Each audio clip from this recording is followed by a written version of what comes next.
Debut कर रहे हैं एक तरीके से आप श्रेया के साथ में। You are looking gorgeous, congratulations आपके लिए, बहुत बहुत congratulations. You are looking handsome as usual. कैसा रहा आपका भैया अनुभव? पहली बात तो मैं ज़रूर कहना चाहूँगा कि मुझसे ज़्यादा नर्वस तो शायद श्रेया जी हैं, क्योंकि ये इनका डेब्यू मैं मानना चाहूँगा और ये आज इनके लिए बहुत स्पेशल मोमेंट है। So thank you Shreya for both our debuts in a way. Actually, both our debuts in the music video. And Yeah, I couldn't have asked for a better debut. She couldn't have asked for a better debut. 100. uh, ये गाना कभी कभी ऐसी कहानियाँ होती हैं ना जो होने होती हैं और वो हो जाती हैं। ये शायद हमारा मिलन होना था और हो गया इस गाने के साथ। राशिद सर ने कंपोज किया। कुछ कुदरती है चमत्कार इस गाने के साथ। राशिद सर के कॉम्पोजिशन के साथ अंकित सर आ गए, फिर हमारे प्रोड्यूसर साहब आ गए, झुनझुनवाला सर आ गए, आलूवाला जी आ गई, शिखा जी आ गई, और फिर डायरेक्टर साहब आ गए अध्ययन सुमन। और जिस किस्म के और जिस पैमाने पे इन्होंने शूट किया है, मुझे नहीं लगता कि इन्हें और मुझे कोई भी शिकायत है एज अ डेब्यू कि इन्होंने कोई भी कमी छोड़ी हो। एंड ये पहली बार हो रहा है कि जैसे गाना होता है, आप एक गाना देखते हैं and you don't you remember the song but you don't remember what was in the video.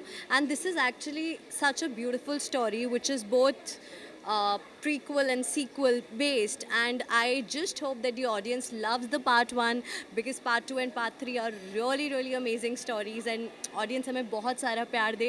and nil sir के साथ करना काम was such a beautiful opportunity for me. He's been so kind, so down to earth in spite of him being from such a beautiful family full of legacy.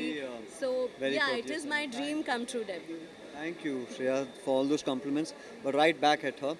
She is genuinely बहुत मेहनत की है इस गाने पे और कोशिश कर रहे हैं कि कुछ अलग करें।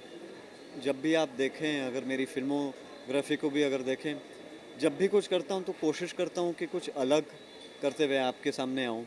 तो जब गाने की बात आई तो यहाँ पर भी मेरा वो एक किस्म से अंदरूनी एक लड़ाई थी कि यहाँ पर भी बस यार ग्लैमर, गुड लुक्स, ये वो सारी चीज़ों को थोड़े परे रख के हम कुछ एक कहानी को दर्शाएं, लोगों तक पहुंचाएं कि उनके दिलों तक हम पहुंच पाएं।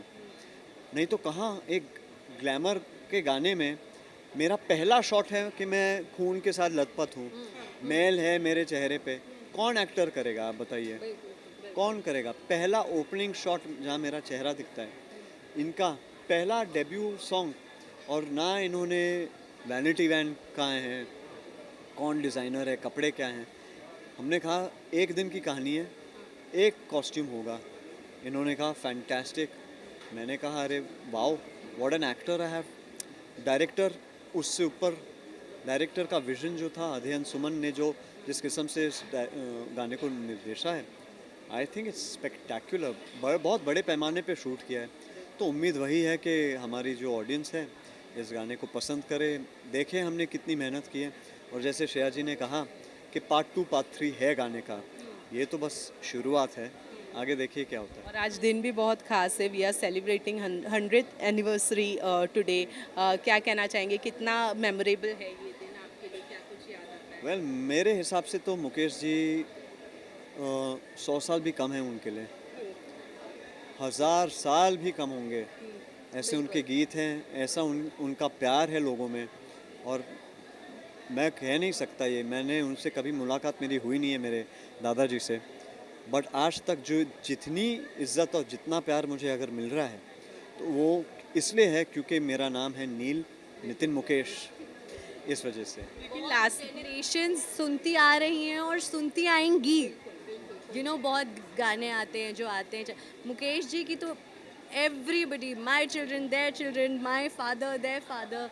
सो I think he is just one name. And in fact जब मैंने अपने फादर को बताया तो उनका पहला रिएक्शन ये था कि जब भी तुम छोटे थे और मैं तुम्हारी मम्मा के साथ ड्राइव्स पे जाता था, तो we always use to listen to him and it is such a exactly and it is he was like it is so beautiful that you are working with him. So I was like yes, that is just beautiful. Lastly जाने से पहले obviously he came to become an actor, फिर उन्होंने singing में अपना career बना लिया and you said कि आप अपनी दादी माँ के पास जाके जब आप कहानियाँ सुनते थे, चीज़ें लेते थे, एक इंटरव्यू में पढ़ा था मैंने, तो उन चीज़ों को आपने जैसे जैकेट को अपनी पहली फिल्म में यूज़ किया। मैं डेफिनेटली जानना चाहूँगी कोई गाना जो रीमेक होना चाहिए जिसमें आप काम करना चाहेंगे। मेरे दादाजी का बिल्कुल भी नहीं। मुझे नहीं लगता कि मुकेश जी का कोई भी एक ऐसा गाना होना चाहिए जो रीमेक होना चाहिए। कौन गाएगा? कौन गाएगा मुकेश जी का गाना? कोई भी नहीं। सिर्फ अगर गाते हैं तो मेरे पिताजी गाते हैं, और वो भी रिक्रिएशन में नहीं गाएंगे, वो मैं भी जानता हूँ। क्योंकि मुकेश जी का गाया हुआ गीत, मेरा मानना है कि कुछ ऐसी चीज़ें होती हैं, जो कुछ ऐसी वंडर्स होते हैं जिनको कभी छेड़ना नहीं चाहिए। जैसे हमारे कितने अजूबे हैं इस दुनिया में, हमारे मोहम्मद रफ़ी साहब, किशोर दा, मुकेश जी, लता जी, आशा जी, इन सब के गाने कभी लोगों को छूने ही नहीं चाहिए। वो क्रिएशन जो थे वो हैं और वो हमेशा रहेंगे। तो मैं तो डरूंगा अगर कोई रीमेक गाना अगर किसी ने ऑफर किया तो करने में।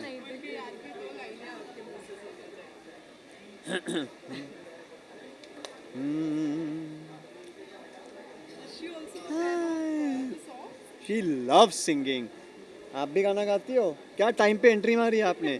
मैं गाना गा रहा हूँ, रहेंगे यहीं अपने निशान, और इनकी एंट्री हुई। हाय, वेलकम, थैंक यू।